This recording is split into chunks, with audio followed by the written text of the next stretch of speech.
नमस्कार, मी Kiran Palkar. Crime diary news channel मध्ये आपले स्वागत आहे.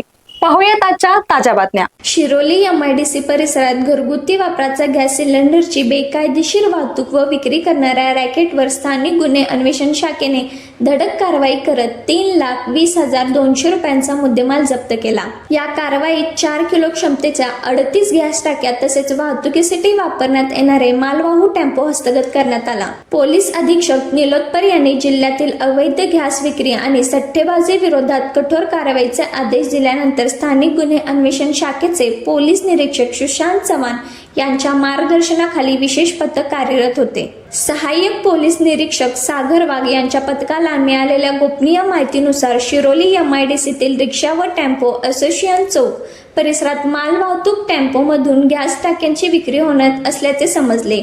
या माहितीच्या आधारे पोलिसांनी सापळा रचून छापा टाकला. यात मयूर बनकर, वसीम खान हे गॅस टाकीची विक्री करताना आढळून आले. चौकशीत जप्त करण्यात आलेल्या गॅस टाक्या मोहित सुरेशचंद्र गुप्ता यांच्या मालकीच्या असल्याचे निदर्शनास आले. पोलिसांनी दोघांना ताब्यात घेतले असून मोहित गुप्ता यांच्यासह तिघांविरुद्ध शिरोली MIDC पोलीस ठाण्यात गुन्हा दाखल करण्यात आला आहे. जप्त मुद्देमाल व आरोपींना पुढील कारवाईसाठी पोलिसांच्या ताब्यात देण्यात आले असून प्रकरणाचा अधिक तपास सुरू आहे.